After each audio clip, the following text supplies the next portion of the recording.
E agora nós vamos entrar um pouquinho na viagem do tempo para entender um pouquinho melhor o Velho Testamento. Porque o Velho Testamento, honestamente, nós não vivemos no mundo do Velho Testamento.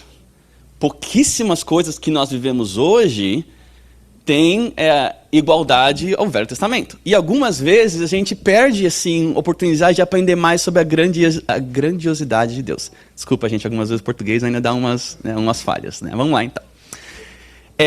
Você sabe que, quem me conhece, eu tive a oportunidade de morar no estado do Texas por 20 e poucos anos, depois mudei para Michigan por 4 anos.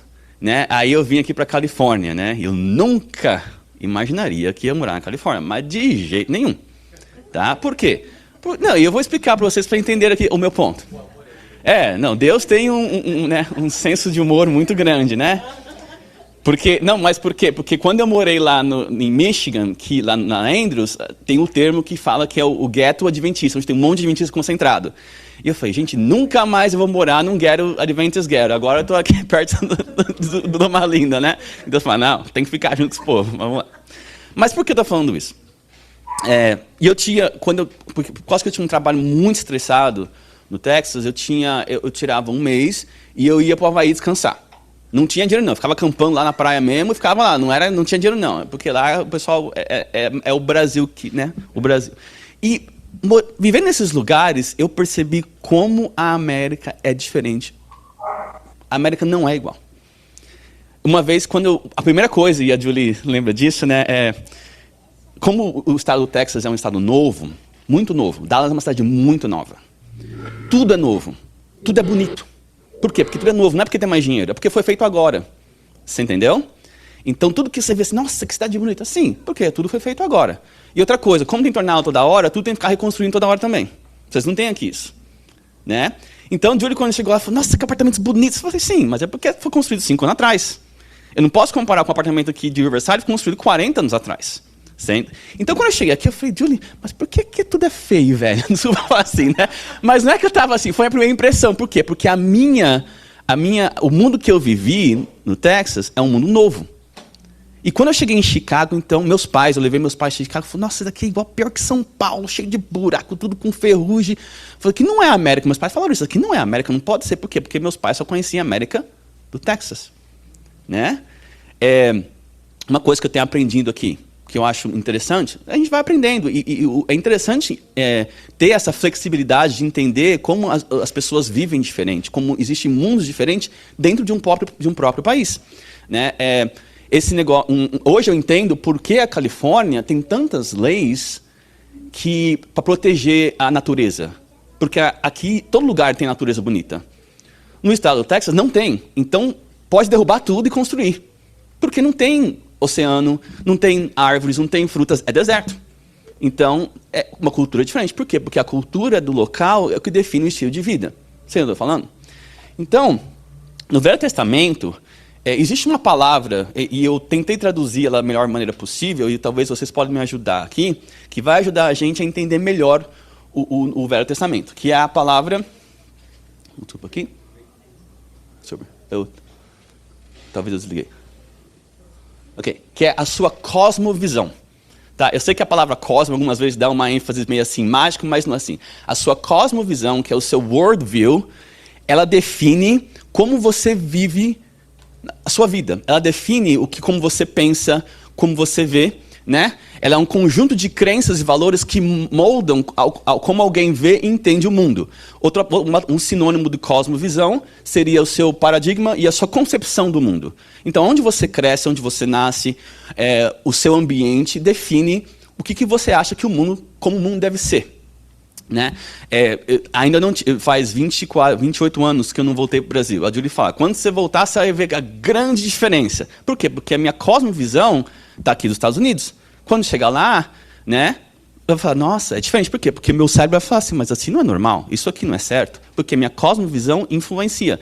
Minha mãe veio para cá, minha mãe ficou também uns 26 anos sem ir. Ela falou, não, saudade do meu Brasil, quero pro Brasil. Quando ela recebeu o documento, chegou lá, deu 2 semanas, gente, não aguento mais, quero ir embora. Foi assim. Minha irmã teve que reverter a passagem para chegar mais cedo, porque ela não aguentava mais. E ela com a saudade da minha... E estava num lugar bonito, numa fazenda. Falou, não, mas ela gosta de dirigir o Toyotinha dela, comprar comida no Whole Foods. Eu falei, aqui no Brasil não tem isso. Você entendeu? Porque a cosmovisão dela mudou, porque ela morou aqui nos Estados Unidos 20 anos, você entendeu? Então, eu estou usando esses exemplos para você entender o conceito de que é cosmovisão. E todos nós temos cosmovisão. A nossa cosmovisão, o nosso paradigma do mundo, a maneira que nós vimos o mundo, ela algumas vezes, ela é boa. O nosso cérebro mantém ela para nos proteger de ideias errôneas. Mas algumas vezes ela não permite nós entendermos outras ideias, ou aceitar outras ideias boas. Tá bom? Eu vou explicar, vocês vão entender o que eu estou querendo falar para vocês aqui. Vamos continuar então. Então, aqui hoje, eu vou pedir para você, e assim, nossos irmãos que têm a idade um pouquinho mais avançada, é mais difícil a gente ter flexibilidade na nossa cosmovisão, porque nossos irmãos já viveram o mundo por muito tempo. Então, o cérebro, ele protege, né? Quanto mais a gente vai vivendo nesse mundo, mais fixa a nossa cosmovisão fica. Eu sempre gosto de levar a Júlia para viajar. Eu falo, Júlia, você vive aqui numa bolha.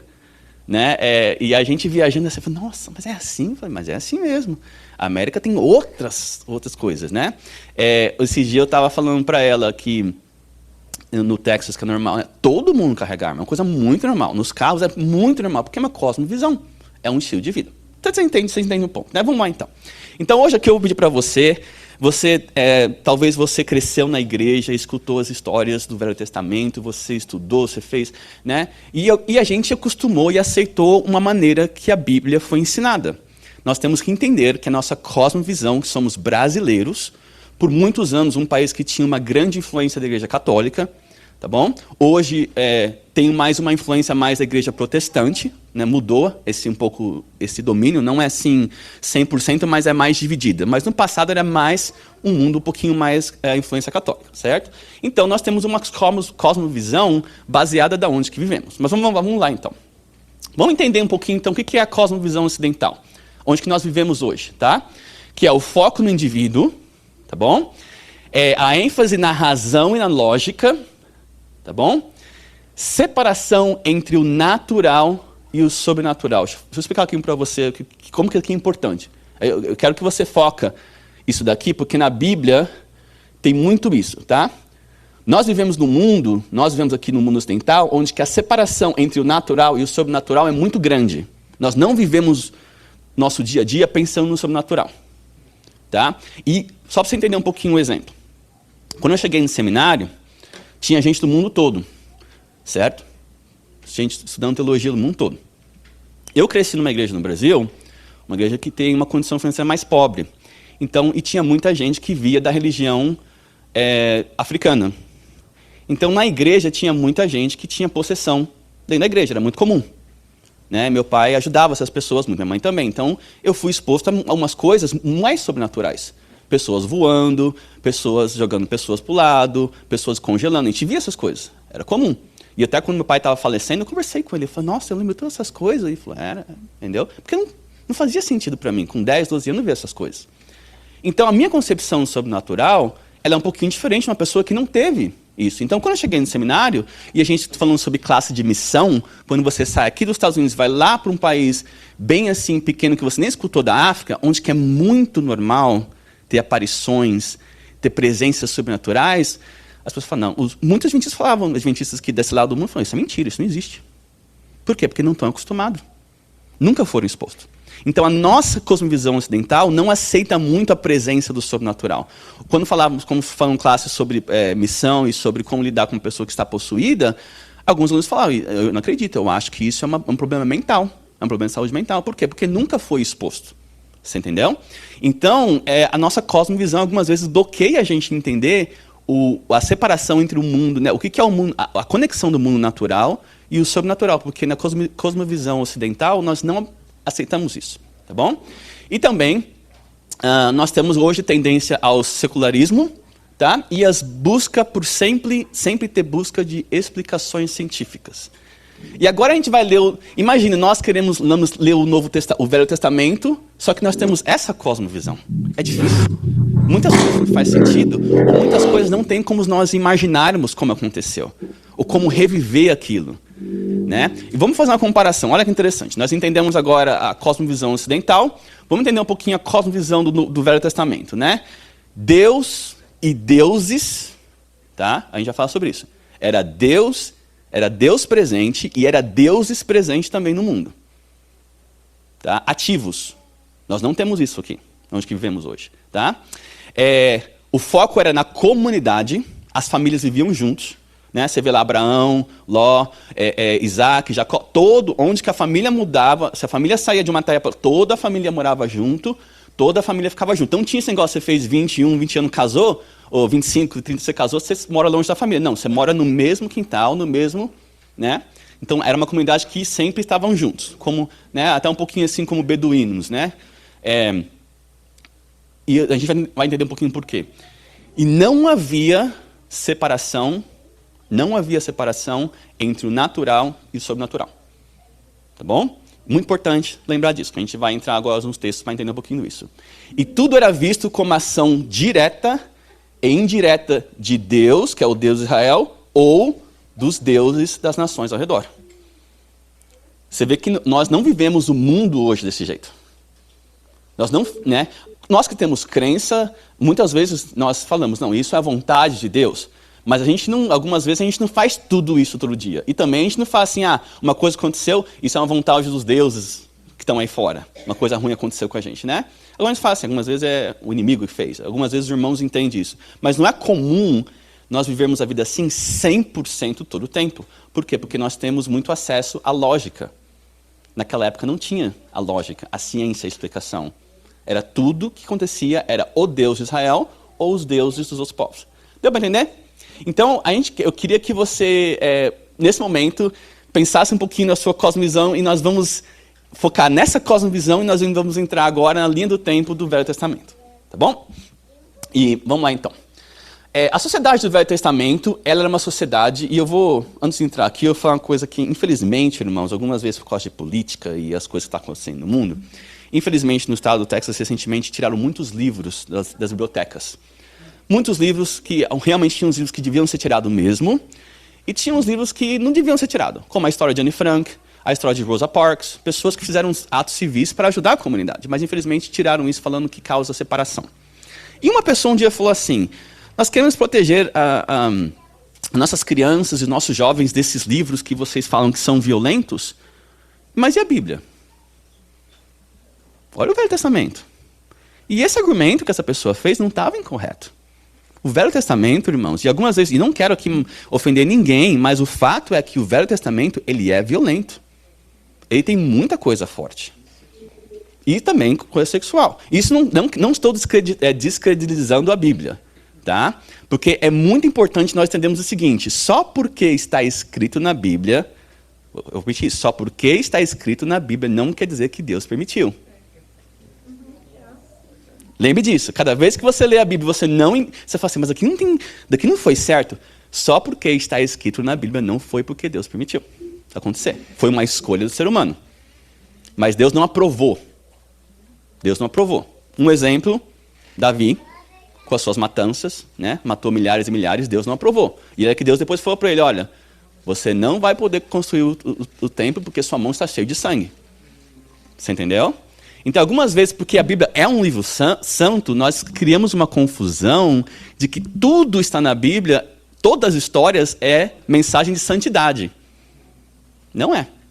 Bom? Então, o mundo, a sociedade do Velho Testamento, ela é cheia de violência constante, tá bom? Ela tem queda moral repetida, ela tem ciclos de pecado e sofrimento humano, tá bom? E a guerra e a sobrevivência não eram eventos ocasionais, tá? Era uma realidade constante. Por isso que você entende agora, que a gente leu recentemente, por que as famílias tinham que ficar juntas? Porque eles tinham que se proteger. Lembra a história de Abraão? Né? Quantas vezes ele tinha que pegar, quando levaram as esposas, ele teve que ir lá, vamos pegar todos os homens, vamos lá resgatar as de voltas. Né? Quando Ló e Abraão se separam, tinha um pouquinho, a gente não pode separar. Por quê? Porque a gente estamos viajando, né? Estamos, como fala assim, peregrinos, precisamos proteger. Porque ataques e invasões aconteciam todo o tempo. Você aqui no mundo ocidental, você não está preocupado com alguém chegar na sua casa e falar assim, ó, sai daqui agora que eu vou tomar a sua casa. Não existe isso. Nem no Brasil. Sim, sim. Mas não é, né? Mas não é normal. Assim, não é todo lugar no Brasil. Não é todo dia você tem essa ansiedade. No Velho Testamento, isso era muito comum acontecer todo o tempo. Era um estilo de vida. E eu falo uma coisa para vocês. Neste momento, nós estamos começando a ver um revivamento no Middle East desse tipo de comportamento. De chegar e tirar todo mundo de uma terra e falar assim, ó, essa terra aqui é minha agora. Você entendeu? Porque é comum ainda no Oriente Médio, especialmente nos países mais que têm menos assim acesso a certos tipos de conhecimento, é muito comum ainda esse estilo de vida. Tá bom? Então, quando você lê o Velho Testamento e você vê assim, nossa, mas Deus falou, olha, chega lá, apaga todo mundo, não vou falar aqui, apaga todo mundo, né? E não leva nada com você também, tá bom? Ó, você pode ir lá porque aquela terra é sua, eles tomaram, então você vai lá e vai tomar de volta, porque a terra era sua, vocês compraram. Tá? E você vai entender o que eu estou falando daqui a pouquinho, se você entendeu ainda. Tá bom? Então é muito comum naquela época você lutar pela sua terra que foi tomada por algum outro povo, por outro povo. Israel teve que fazer isso algumas vezes. Ele teve que tomar a terra que Abraão já tinha comprado naquela época. Hoje já é um pouquinho diferente. Tá? Essa invasão que está acontecendo agora aí não é aquela invasão bíblica. Tá? Hoje é outro tipo de Israel que existe hoje. Mas naquela época, Israel tinha como fala, a propriedade, porque Abraão comprou toda aquela terra. Então, quando Israel sai do Egito, Deus fala, ó, volte para a terra que vocês compraram. É a terra que eu dei para vocês. Entendeu? E quando você chegar lá, vai ter um povo lá que já tomou a terra de vocês, que está lá há muitos anos, e eles são muito fortes, e você tem que lutar contra eles, porque a terra é sua. Então, eu e você que vivemos no mundo ocidental, a gente não tem que se preocupar com isso. Quando você viaja e fica 2 semanas fora, quando você volta, sua casa está ali. Ninguém tomou. Né? Então, não é normal para a gente. Então, a gente vê muitas passagens no Velho Testamento de brigas sobre terra. E a gente fica pensando, mas por que ficar brigando por essa terra, gente? A gente saiu do Brasil e moramos aqui para os Estados Unidos. Terra você consegue em qualquer lugar. Por que esse povo fica brigando aí por essa terra? Porque a cosmovisão deles é muito diferente da gente. Tá bom? Então, vamos continuar, então. Então, a guerra e a sobrevivência não eram eventos ocasiais, eram eventos diários, era estilo de vida. Uma vez alguém aqui já teve alguma oportunidade de jogar algum esporte com alguém do Oriente Médio? Eu me choquei. Porque o level de ansiedade, de comportamento foi, gente, mas ninguém está brigando. Mas o jeito normal de conversar. Pensa você, irmãos, você vive num país que está constantemente com uma sirene avisando que pode chegar um míssil. Isso muda o seu estado mental, né? Então, é uma cosmovisão diferente do que nós temos aqui no mundo ocidental, né? Vamos lá, então. Então, hoje nós vamos aprender aqui 2 temas. Para você, quando você lê o Velho Testamento e você não estiver entendendo, eu queria que você pense assim, será que o tema Deus contra deuses aplica nessa história? Né? O outro tema que nós vamos ver, será que o que está acontecendo aqui nessa história do Velho Testamento está preparando para a vinda de Jesus, que é o nascimento de Jesus, que vai acontecer depois do Novo Testamento? Sempre faça as 2 perguntas. Quem Deus está lutando aqui, nessa história, se você estiver lá em Reis, se você estiver lá na história de Abraão, em Êxodos, em Gênesis, em Êxodos, com Moisés, qual é o Deus que Deus está lutando? Porque muitas vezes nós aprendemos a Bíblia, um povo lutando contra um outro povo. E não era isso. Era o Deus Yahweh lutando contra o outro Deus. Porque naquela época era Deus contra Deus, não era povo contra povo. Nós hoje, como temos guerras, por exemplo, está tendo a guerra da Rússia contra a Ucrânia. Então não é o Deus da Rússia contra o Deus da Ucrânia. Você entendeu o que eu estou falando?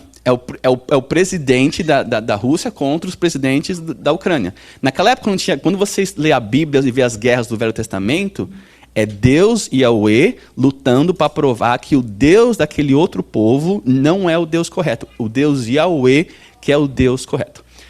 Nós, no português, não aprendemos a palavra Yahweh. Alguém já escutou essa palavra antes? Yahweh?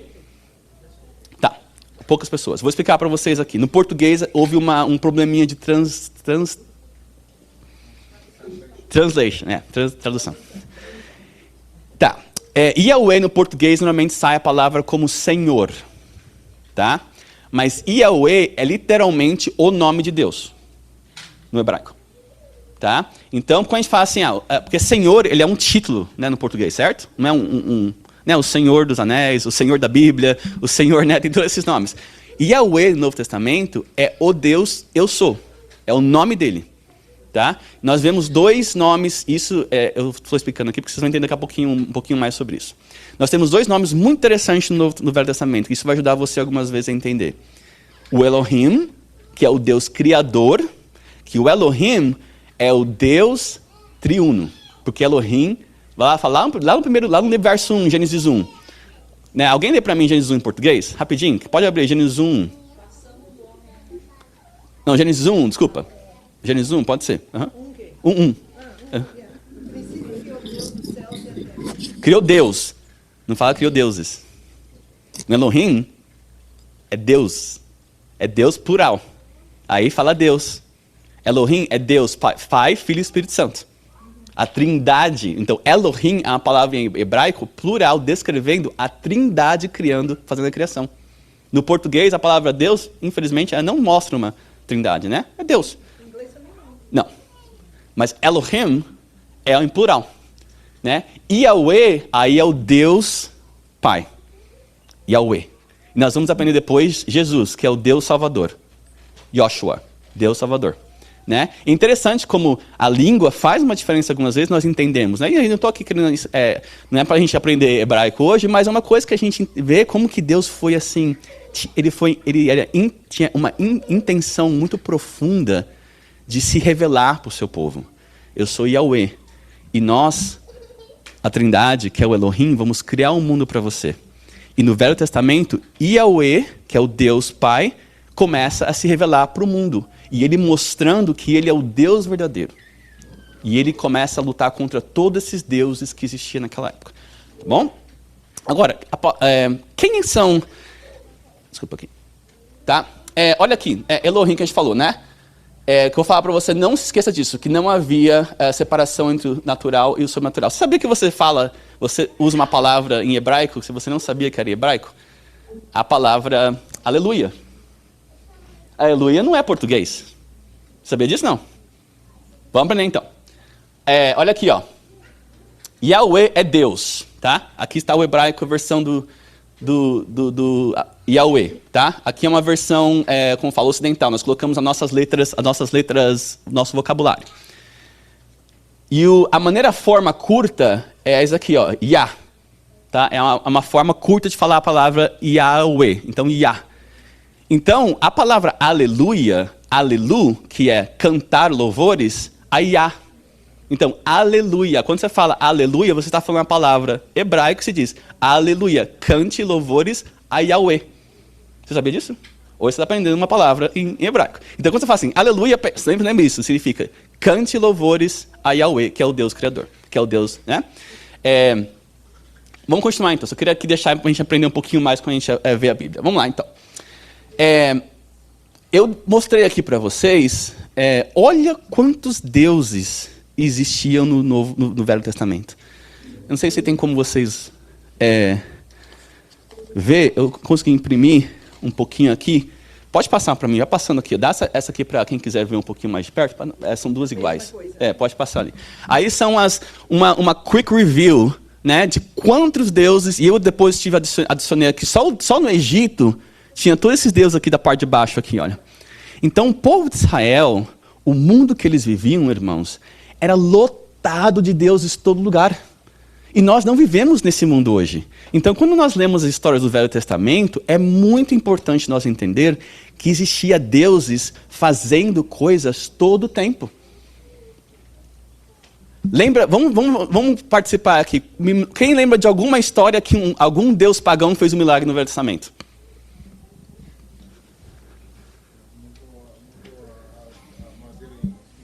Exatamente, Moisés. Lembra que Moisés jogou o cajado e tornou cobra?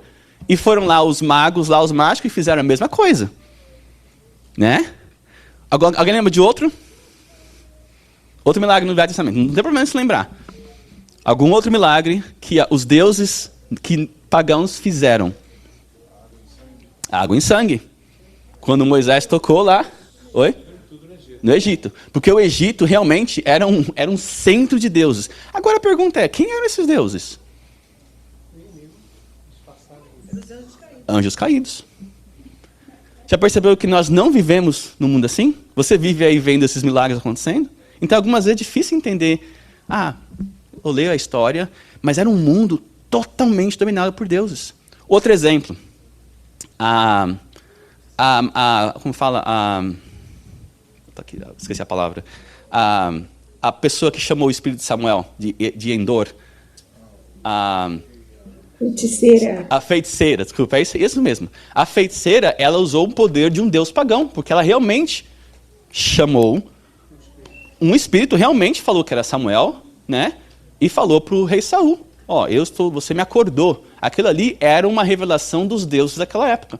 Então eles viviam num mundo, irmãos, que deuses estavam fazendo coisas para o seu povo todo o tempo. E Deus falou assim, olha, agora eu tiro vocês da escravidão e eu tenho que mostrar para o mundo, através de vocês, que todos esses deuses aqui, dos moabitas, dos sírios, os deuses da Babilônia, os cananeus, os filisteus, todos eles estão fazendo um monte de milagre aí, mas eu vou chegar agora, Deus falou assim, chegou a hora de eu escolher um povo para mim revelar para o mundo todo, naquela região, que esses deuses todos são deuses fracos.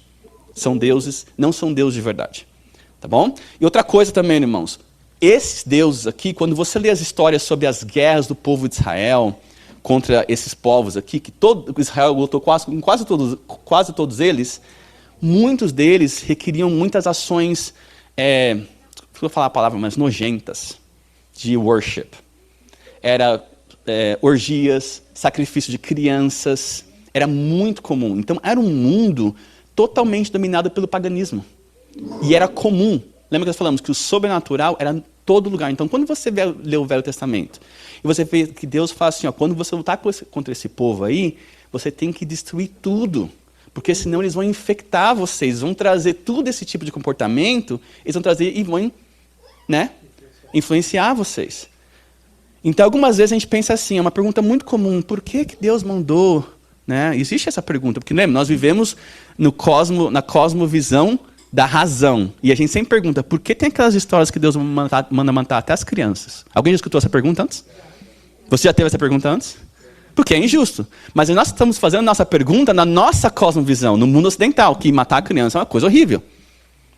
Mas agora, quando você se entende a sociedade e o mundo que eles viviam, claro que você não concorda, mas você começa a entender. Agora eu entendo. Faz sentido.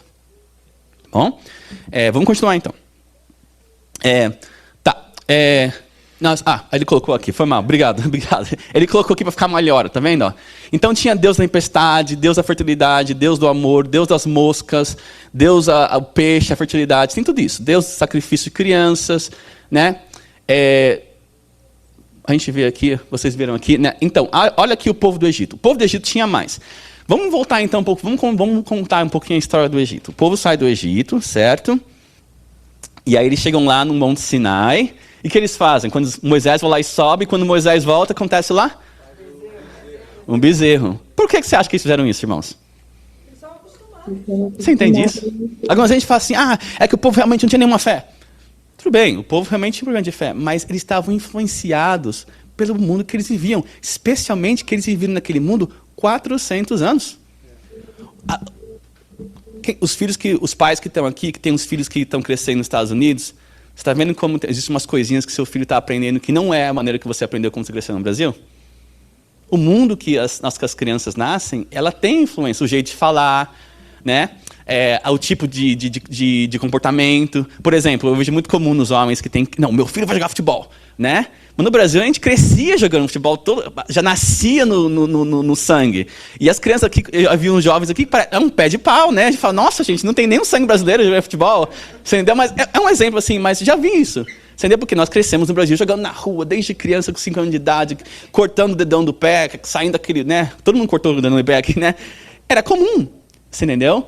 Então, por gerações de filhos de Israel, quando estavam escravizados, eles...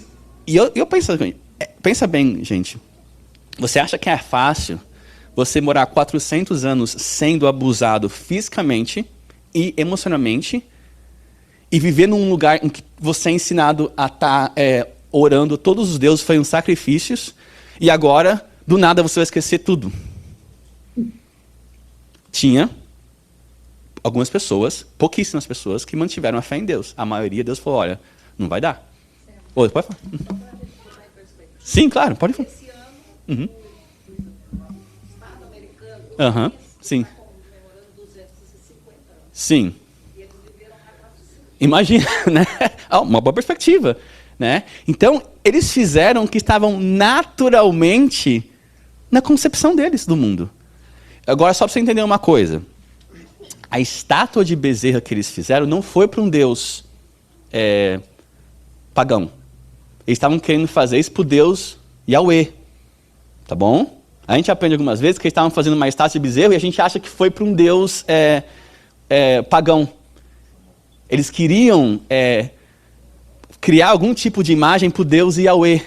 Você entendeu? Por quê? Porque eles aprenderam que todo deus tinha que ter uma imagem.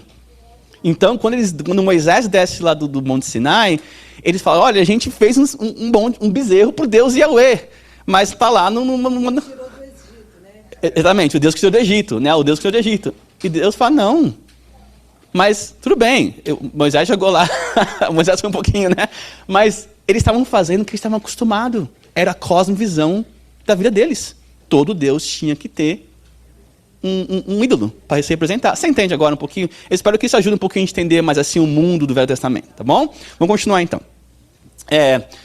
Então lá, os deuses, nós falamos sobre os deuses pagãos. Qual que eram os milagres que os deuses pagãos estavam fazendo? Né? Nós falamos um pouquinho sobre os magos do Egito, a média de Endor, né? Os sinais dos falsos profetas. Esses são o que nós encontramos na Bíblia. Mas, irmãos, existem muitas referências fora da Bíblia de sinais e de atos sobrenaturais dos deuses daquela época. É que nós não, como estamos em igreja, nós não estudamos essas coisas, mas existe muito. Tá? Um dos mais normais é os textos de Ugarit, de Baal, né? O Mot, que é o deus da morte, existe muita referência de atos que ele fazia, tá bom? Marduk, no Enuma Elish. O Enuma Elish é o mais conhecido porque ele está em um monte de museu. Enuma Elish foi o deus criador. Tá? A Babilônia era muito comum na Babilônia naquela época de conhecer que o Deus criador foi Enuma Elish. Não foi o Yahweh Elohim, certo? E nós temos aí o Ishtar, que é o Deus das vitórias, né, de guerra. Então eles viviam no mundo, só para esclarecer, que tinha uma pluralidade de deuses fazendo milagre em todo lugar. E as histórias se espalhavam.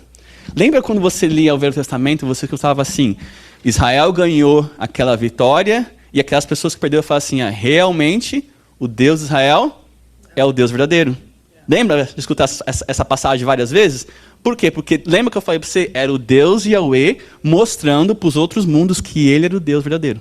Você entende agora? Então, quando você estiver lendo o Velho Testamento e vê aquelas guerras lá de juízes, de crônicas, de 1 e 2 Samuel, era Deus mostrando para o mundo que ele era o Deus verdadeiro, porque o mundo que o povo vivia era Deus fazendo coisa em todo lugar, era Deus fazendo coisa em todo lugar, tá bom? Agora, por que é importante entender isso? O inimigo, né, os anjos caídos, no Velho Testamento, eles fazem esses... qual que era a estratégia? Fazer milagres para que o povo ficasse dedicado para eles, certo? Fazendo adorações, fazendo templos. Né? E Deus também fazia os seus milagres, né? Mostrando que ele era o Deus verdadeiro. Vamos um pouquinho para frente. No Novo Testamento, Deus fala assim, olha, fiz bastante milagre, mostrei para vocês que eu era o Deus verdadeiro, mas ainda vocês não internalizaram, vocês não acreditaram. Então eu tenho que mandar um Deus físico, que é Jesus. Certo? E aí você começa a ver também que os anjos caídos param de usar muito desses deuses e começam agora a se revelar fisicamente. Então você vê que no Novo Testamento você tem um monte de história de possessão. Você vê que você não tem história de possessão. Pouquíssimas, nem duas, para falar a verdade, no Velho Testamento. Por quê? Porque a estratégia mudou. Se Jesus está aqui fisicamente, a gente tem que tomar também forma humana. Se o Deus Yahweh agora tomou fisicamente como Jesus, os anjos caídos começam a tomar forma humana. E você vê então várias vezes Jesus e os discípulos também lidando com possessão. Era muito comum. Você entendeu? Então muda a estratégia um pouco. Porque os dois estão lutando pela mente e o coração do ser humano. Deu para entender um pouquinho? Vamos lá então. E Deus escolhe se revelar. Vamos abrir então Deuteronômio 7, verso 7. E isso que eu acho que é muito bonito, isso que é bom estudar a Bíblia, a estratégia de Deus é muito poderosa. Ela é simples, mas ela é muito poderosa. Vamos lá então. Quem pode ler em alta voz aí, quem encontrar Deuteronômio verso 7, do verso 7 a 8.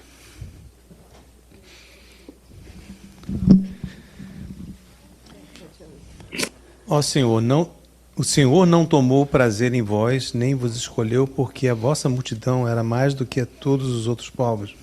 Pois vós éreis menos em número do que todos os povos, mas porque o Senhor vos amava, e para guardar o juramento que fizera a vossos pais, o Senhor vos tirou com mão forte, vos resgatou da casa da servidão, da mão de Faraó, rei do Egito.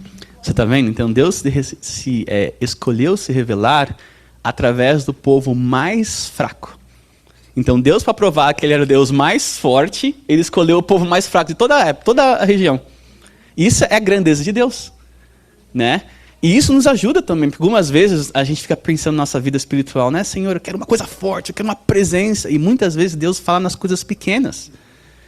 Olha, irmão, vou dar uma pausa aqui. Olha no Novo Testamento, tá? Quando Jesus ressuscita, o certo era ele se apresentar a Pedro. Primeiro, porque ele era o mais velho e o testemunho de um senhor mais velho não era um testemunho, como fala assim, desacreditado. Era um testemunho seguro de confiar. E ele vai e se apresenta a quem? Maria Helena, a mulher, que não tinha valor testemunho. Então Deus sempre escolhe o mais fraco, o que tem menos valor. Que é ao contrário do mundo ocidental que nós vivemos. Porque a gente sempre aprende a ser o mais forte. A gente quer o mais bonito, o mais poderoso. Deus fala assim, não, eu sempre uso o menor de todos. Quando Jesus veio na Terra, com quem ele andou? Com os mais pobres. Ele passou mais tempo com os rejeitados. Os menos educados, os moradores de rua, as prostitutas. Ele não passava com aqueles que eram da sociedade, com títulos, possessões, cargos políticos. E, infelizmente, o cristianismo atual agora, ele está um pouquinho mandando essa mensagem. Que Deus é um Deus que dá riqueza, Deus é um Deus que dá poder. Mas Deus fala assim, eu sempre manifestei nos mais fracos, porque não é o que você faz, é o que eu faço por vocês. Porque o mundo vai me conhecer e vai ver a minha grandeza e também a minha graça. Essa é uma das mensagens mais bonitas do Velho Testamento. Por isso que é importante nós entendermos, assim, mesmo que tenha umas passagens meio fortes, o Velho Testamento é Deus se revelando para o mundo a sua grandeza e a sua graça. Vamos continuar então. Olha aqui, eu coloquei isso aqui. Você botou? Obrigado. Aqui são alguns dos... tem tanta história que a gente conhece como criança que algumas vezes com o tempo a gente vai esquecendo dos milagres que Deus fez por esse povo pequeno. Deus escolheu um povo pequeno e fez um monte de milagre. Alguém tem algum milagre favorito? Eu gosto lá de... Oi, pode falar. Você tem um milagre favorito? Qual? Pode falar. Ele olhou tua mão assim. As crianças que escutam, né? Oi? Ok, bonito, né? A história de José, que milagre bonito, né? Alguém tem algum assim que você desde criança fala, nossa, eu sempre queria estar lá e ver, assim, perguntar, quando chegar no céu, eu vou perguntar assim, oi, pode falar. Qual que é bom? Jonas, um milagre bonito também, né? De sobreviver dentro o Mar Vermelho, imagina, né? E pensa assim, você caminhar no deserto, todo o tempo, durante o dia, uma nuvem e à noite aquela coluna de fogo, né, gente? O maná, o maná, né? O maná né? E aí aquela Elijah, do fogo descer do céu e consumir tudo, até o altar, até as pedras. Você entende que Deus está querendo mandar uma mensagem? Do povo mais fraco, os milagres mais supernaturais do mundo, vai vir do Deus do povo mais fraco, que ninguém dava nenhum crédito, que ninguém achava que esse povo tinha um Deus de verdade. Então, quando você, mais uma vez enfatizando, quando você lê o Velho Testamento, lembra, é Deus se revelando para o mundo a sua grandeza e a sua graça. Tá bom? Eu coloquei aqui uma pequena lista, algumas vezes a gente esquece, tem tanta coisa, água saindo da rocha. Eu preciso milagre do português, gente. Lá, também eu acho legal também os 300 de Gideão, né? Tanta história que a gente prefere filmes e filmes, né? De tanta coisa milagre, né? O Rio Jordão, né? Que alguém falou também. A serpente, né? Então, vamos ver algumas coisinhas aqui interessantes. Vou mudar um pouquinho mais, né? A fornalha ardente, né? Que é um milagre, Moisés ali, né? Olha o que interessante aqui. Para entender um pouquinho de cosmovisão. Deus teve que mudar a cosmovisão de Moisés. Porque Moisés cresceu no Egito. E é por isso que Deus se revelou de uma maneira para Moisés, bem assim, física. Porque ele não sabia quem é. Porque Moisés não recebeu a educação judaica. Ele recebeu uma educação totalmente egípcia. Então Deus teve que levar ele 40 anos no deserto e falar assim, tudo que você aprendeu do mundo natural e do mundo sobrenatural, eu vou ter que tirar a sua cabeça. E vou te né? E você entende agora, e eu vou abrir um parênteses aqui, irmãos, isso é muito importante, tá bom? Por que você acha que o livro de Deuteronômio, o livro de Números, tem tanta coisa que parece que não dá vontade de ler? Vamos ser sinceros? Alguém tem alguma coisa que lembra assim, eu li isso aqui, por que eu leio isso aqui? Umas coisas são as genealogias, né? Ninguém gosta de ler genealogia, vamos ser sinceros, gente, eu sei que, né? Mas aquelas coisas lá de quando tem uma casa com lodo chama, né? Mofo, você tem que destruir a casa. Mas não sabia disso? Nós aqui do mundo ocidental já sabemos, se a casa está infestada de mofo, tem que tirar o drywall e colocar um drywall. A gente já sabe disso. Quando você vai no banheiro, abre um buraco e tampa. A gente não vive no buraco, mas a gente, quem cresceu num lugar mais pobrezinho, já sabia que a gente tinha que jogar um cal. No Campuri, no Brasil, assim, a gente ia no banheiro, fazia o buraco, jogava um cal que eles davam, né? Aqui no Campuri é mais bonito, tem um banheirinho mais bonito. Mas no Brasil, o Campuri era assim. Mas por que tinha que ensinar isso para eles? Não tenha relações com seus pais. Gente!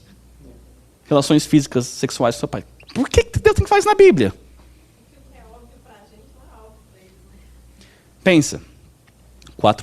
Outra coisa. Se uma pessoa morrer, não deixe o corpo ao redor da campal. Porque vai causar infecção. Tem lá instrução sobre isso. Gente, quando você vive 400 anos como animais, você perde todo o conceito de que é ser uma pessoa.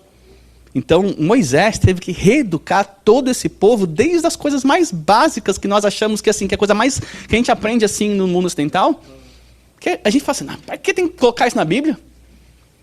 Mas o contexto do histórico é muito importante porque mostra também como era um povo sofrido.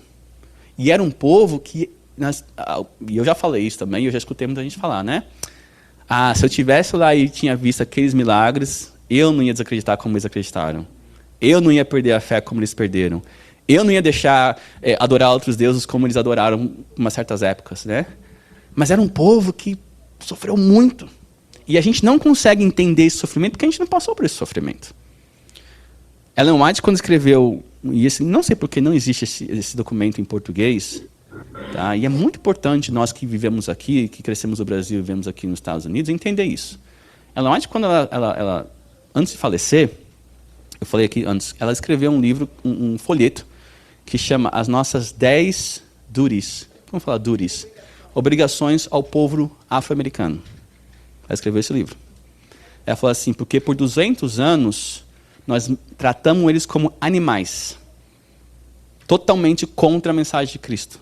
E quando ela faleceu, na época, antes dela falecer, e seu filho estava fora da igreja por bastante tempo, o filho dela releu esse folheto, e uma das ações que ele voltou para a igreja, foi a missão dele foi a missão com os afro-americanos. Que ele construiu o navezinho Morning Star, e desceu com esse navezinho no rio Mississippi, abrindo todas as escolas para os afro-americanos. Oakwood, o King, porque ele percebeu, por quê? Porque Deus revelou para ela que os 200 anos de abuso que o povo afro-americano teve nesse país, ela falou assim, dessas 10 duties, ela falou, a educação era a maior necessitada, porque eles tinham perdido todo o conceito de viver, porque eles foram tratados como animais. Então, no nosso mundo atual, nossa história, a gente pode assim comparar um pouquinho o que é viver 400 anos, né? E ainda, infelizmente, irmãos, na história desse país, nós vemos ainda algumas reflexões disso ainda acontecendo. Desse abuso de 200 anos. Por quê? Porque passa geração a geração. Ah, mas eles não estavam lá. Tudo bem, eu concordo. Você acha que o povo de Israel que está agora nesse momento, eles estavam na época de Abraão? Olha como a história vai passando de geração em geração. Até hoje eles estão brigando pela terra. Você entendeu? Mesmo que a geração atual agora não viveram na época dos 200 anos, mas a ferida emocional ela é passada de geração em geração. Né? Não é desculpa, mas dá para entender. Né? Então, vamos voltando aqui. Nós vemos os milagres. Né? E o povo de Israel, infelizmente, nós sabemos que eles não... eles tinham uma dificuldade de assim, aceitar Deus... Né, nós vemos que existe uma linha assim de montanha, né? Eles aceitam, ficam um tempo dedicado a Deus, aí depois vai lá e larga, aí traz Baal, trazem templos de outros deuses, né? Sacrifícios para outros deuses. Então eles tinham uma dificuldade. E isso vem também por causa que era um povo totalmente traumatizado. Existe um estudo psicológico muito grande sobre isso. Se você, e eu vou abrir aqui uma passagem muito importante. Existe um livro que foi traduzido no Brasil agora, do professor Daenos, que acabou de se aposentar. Tá bom? Ele era teologando, mas ele tem um PhD em psicologia. E chama assim, A Limpeza do Santuário do Coração. Ferramentas para tratar de traumas familiares. Tá? É a melhor classe... A melhor pessoa fala que é a melhor classe do seminário. Está lá na Casa Publicadora. Porque ele explica...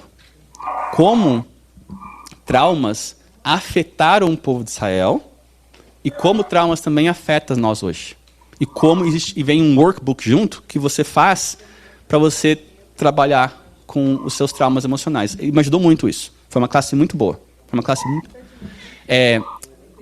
a limpeza do santuário do coração. The cleansing of the heart of sanctuary of the heart. The cleansing of sanctuary of the heart. A limpeza do santuário do coração, ferramentas para curas emocionais. É isso mesmo. Está na Casa Publicadora. O Dr. Sedlacek. Sedlacek é S-E-D-A, Sedlacek.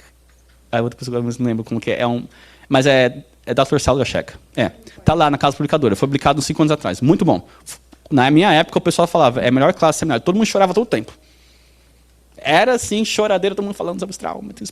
Porque o ponto era, se você quer ser pastor na igreja, você tem que se dar com seus traumas. Senão você vai transmitir seu trauma para sua igreja e para sua família. Então, nossos homework era escrever as pessoas. Nós tínhamos lá 5 pessoas que nós tínhamos que se perdoar. E ele lia todos as redações das pessoas que nós tínhamos que perdoar e ele dava feedback a todo mundo. E ele fez também uma coisa muito interessante. Se você quiser um dia tirar esse tempinho, ele fez assim, olha na sua geração, você, seu avô e seu bisavô. Se você teve o acesso de conhecer todos eles, quais são os traumas da família que foi passando de geração? Por exemplo, alcoolismo, né? Seu avô era alcoólatra? Seu bisavô era alcoólatra? O seu avô virou alcoólatra? O seu tio virou alcoólatra? Dá para você, qual do trauma que você recebeu da sua família até a geração 3 a mais? Isso foi muito bom para você entender um pouquinho sobre você. Quais coisas que você recebeu de trauma por DNA e quais coisas que você por viver normal. E é bom, tá bom? Oi, desculpa. Uma outra coisa, quando eu cheguei aqui na Lazer, em 96, um professor veio fazer uma palestra sobre suicídio. Um livro. E a pesquisa mostra que mais evangélicos se suicidam do que católicos. Interessante, né? E a resposta é, o católico ele tem a quem falar fisicamente. Olha, interessante. E confessar, e a pessoa diz, tu faz isso e tu está perdoado. É uma terapia, em certo ponto. E o evangélico não, ele tem que ir direto com Deus. Então, eu vejo assim um paralelo nisso com o povo de Israel. Sim. E os outros povos que faziam alguma coisa, eles se sentiam, de certa forma, fisicamente. Olha que interessante você falou isso. Quando eu estava no seminário, na classe de missão, nós tínhamos que ler um jornal que era editado todo mês sobre histórias de missões. E falava assim, por que hoje nós estamos vendo muitos jovens largando a fé do cristianismo e indo para as religiões orientais? E falava sobre isso, porque nas religiões orientais tem muita coisa de meditação, de se entender os seus sentimentos, fazer exercícios que te ajudam a lidar com os sentimentos. E isso estava atraindo os jovens. Então, nós temos como fazer exercício para os nossos sentimentos, nós temos como meditar na palavra de Deus, né? Mas algumas vezes a gente não aprende isso. A gente vê, existe um certo estigma com essas coisas, né? Meditar na palavra de Deus, né, é importante, né? Mas voltando aqui, vamos lá, continuando. Então nós vemos aqui os milagres de Israel. Desculpa, dormiu o computador? Eu acho que o computador froze? Não. Já estão lá. Então, nós entendemos hoje, então, por que existia tantos milagres físicos poderosos na época de Israel. Porque Deus estava mostrando que ele era o Deus poderoso contra os deuses. Agora, lembra que nós falamos sobre... Esse foi o tema principal. Agora existe um outro tema. Eu vou passar aqui um pouquinho, porque a gente está com tempo. É a preparação para a vinda de Jesus. Então, quando você está lendo o Velho Testamento... eu vou passar aqui o outro papel. Pode passar aqui. Eu vou também botar aqui na frente. Tudo que acontece no Velho Testamento, você tem que lembrar. O que essa história que eu estou lendo está falando da preparação da vinda do Messias? Alguém pode aqui lembrar alguma história que você consegue encaixar esse tema que sempre está em todo o Velho Testamento? Alguma história, por exemplo? O dilúvio, né? O dilúvio, ok. Qual que é o primeiro lá, que é o mais famoso? De Abraão. O que Abraão fez? Sacrificou seu filho. Ia sacrificar seu filho. Agora que vocês aprenderam o que eu falei, por que você acha que Deus falou para Abraão sacrificar o filho dele? Pensa. Sim, queria dar uma lição. Mas por que ele escolheu o ato de sacrificar o filho? Podia falar para Abraão fazer outra coisa. Porque Abraão estava quase idolatrando seu filho. Tudo bem. Sim, mas existe uma coisa. Porque era comum naquela época as pessoas sacrificar os filhos para os deuses normais. Você entendeu? Então Deus falou, olha, faz a mesma coisa que as pessoas fazem por outros deuses. E Abraão, vivendo naquele mundo, falou, ok, não concordo, mas é que as pessoas fazem isso por Deus aqui. Então se Deus está mandando, quer dizer que eu tenho que fazer. Você entendeu? Como a influência da sua sociedade, ela pode fazer uma influência. Então Abraão fez o que ele via todo mundo fazer. Outra coisa que Abraão fez, que é da época das sociedades, que ele não devia ter feito. Alguém fala, mas o que ele fez? Foi com quem? Que hoje nós sabemos que está nos escritos de Madre, que era o costume normal. Se a mulher não tinha filho, o marido tinha que dormir com a sua serva. Então Abraão fez o que era comum naquela época. Você entendeu? Oi? Não, porque estava influenciado. Vamos lá. Outra coisa. Uma outra história. Vamos pensar outra pessoa aqui também. Jacó, exatamente. Olha Salomão. Esse negócio das concubinas é totalmente influência do mundo que ele vivia. Não era o que Deus queria. Só que ele deixou a influência do mundo que ele vivia e só deu tragédia. Olha Davi. Ter o seu próprio filho querendo te matar. Ter o seu irmão, infelizmente, assaltar a sua irmã fisicamente. Né? Sexualmente. Por quê? Porque seguiu. Davi casou com mulheres. Eu vou falar uma coisa para os irmãos. Desculpa, eu vou quebrar. Eu não quero quebrar o coração de ninguém. Tá bom? Mas Davi, no seminário, isso era bem claro isso. Tá bom? E eu fiquei muito chateado quando escutei isso. Davi, ele estrupou a mulher. A Betseba. Tá bom? Não foi a vontade dela. Por quê? Vou explicar para vocês. Era muito comum naquela época, se o rei chamou você, mulher, você não podia falar não. Você não tinha expressão. Ele usou a autoridade dele e falou assim, olha, avisa para ela que ela tem que ir no meu quarto. E ela já sabia. Tem que ficar quieta e submeter. E a gente aprende algumas vezes, essa era a cultura da época. E eu não quero tem uma cara que está falando que eu estou estragando, mas é a história.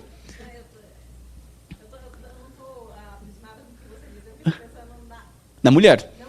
Por quê? Porque a mulher hoje ocidental, ela tem o direito de falar não. Naquela época a mulher não tinha direito de falar não. Especialmente para um rei. Você entendeu? E olha, não só para a mulher. Olha o que ele fez com um homem. Se o rei falou, você fica quieto e obedece. E ele sabia. Ele tinha uma noção do que estava acontecendo. Só que ele fica quieto e obedece.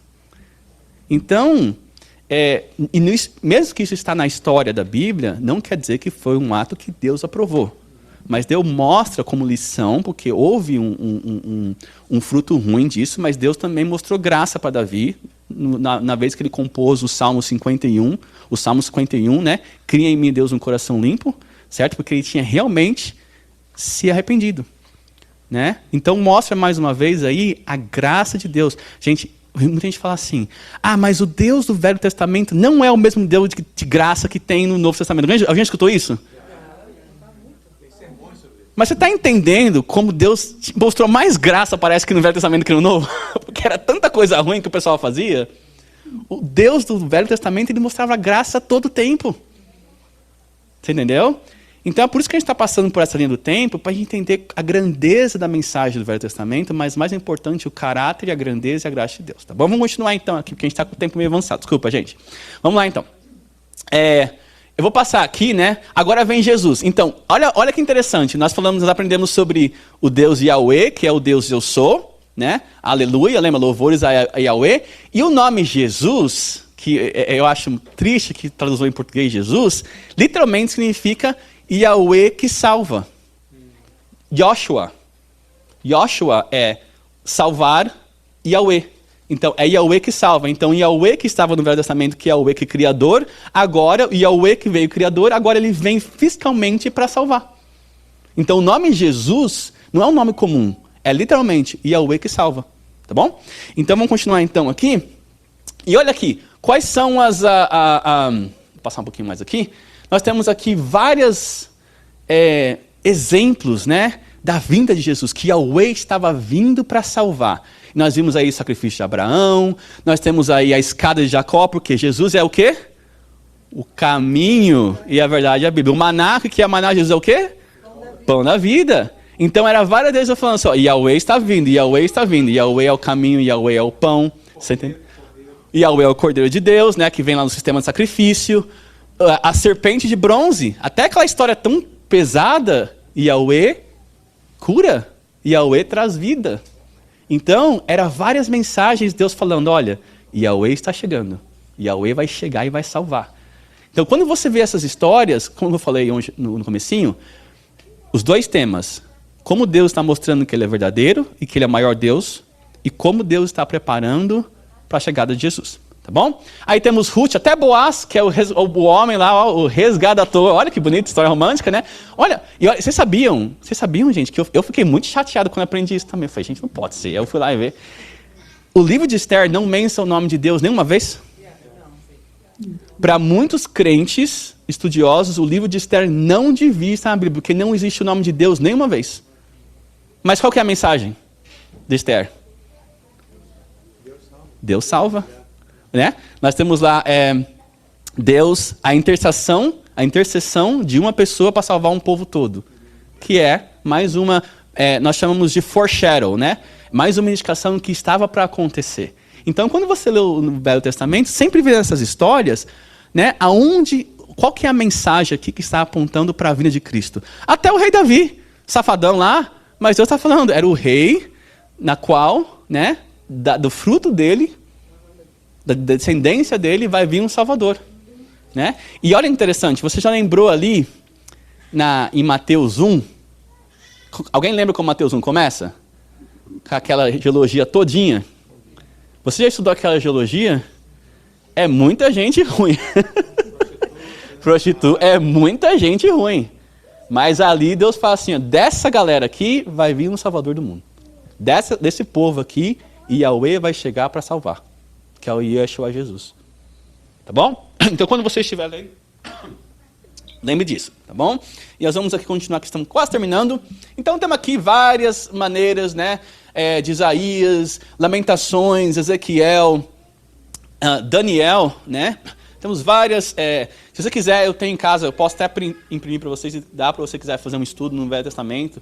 Várias histórias indicando a chegada de Jesus, tá bom? Eu queria terminar hoje, então, com essas passagens aqui, né?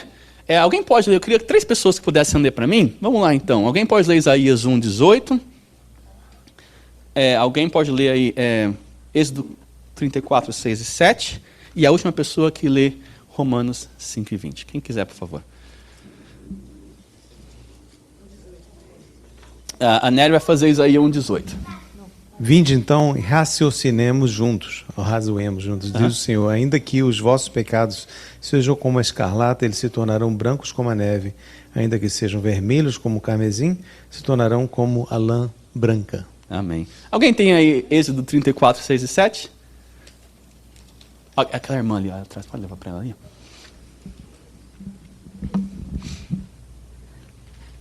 Passando, pois, o Senhor perante a sua face, clamou: Jeová, o Senhor, Deus misericordioso e piedoso, tardio em iras e grande em beneficência e verdade, que guarda beneficência em milhares, que perdoa a iniquidade e a transgressão e o pecado, que ao culpado não tem por inocente, que visita a iniquidade dos pais sobre os filhos e sobre os filhos dos filhos até a 3ª e 4ª geração. Legal. E alguém tem Romanos 5 e 20? Ali. Sobreveio a lei para que avultasse a ofensa, mas onde abundou o pecado, superabundou a graça. E eu queria terminar essa mensagem hoje com essa passagem. Quando você, então, só para a gente revisar, a gente aprendeu bastante coisa aqui. Quando você lê o Velho Testamento, entenda, realmente algumas histórias são muito pesadas, mas lembre, é Deus mostrando para o mundo quem realmente Ele é. O segundo tema, é Deus mostrando que Ele ia vir fisicamente para salvar o seu povo, esse mundo. E por causa disso, né, a sua grandeza, os sinais da sua grandeza, a sua natureza como Deus, mas o mais importante também, a graça. Que onde o mundo do pecado, realmente o Velho Testamento existe muito pecado, muita coisa feia. Mas ali, a graça de Deus superabundou. Tá? Então, se alguém um dia falar assim para você, gente, o Velho Testamento não tem graça. Tem graça sim, tem muita graça. Tá bom? Porque essa é a mensagem, esse é o Deus que nós servimos. É um Deus que é grande, é correto, mas ele realmente tem uma graça que está sempre superabundando. Que é essa mensagem que planeja. Amém? Vamos orar então, para a gente... Senhor Deus, obrigado mais uma vez, porque aqui aprendemos o seu caráter. O Deus Elohim que criou o mundo na sua trindade, o Deus Yahweh que está sempre presente, mantendo esse mundo, fazendo os milagres, e o Deus Yahusha, que é Jesus, que é o Deus que veio salvar. Obrigado porque a sua graça se renova cada dia. Obrigado porque algumas vezes a gente perde o foco, algumas vezes nós sentimos que não estamos salvos. Mas obrigado que essa mensagem da Bíblia sempre nos mostra que o Senhor está sempre superabundando a sua graça perante nós.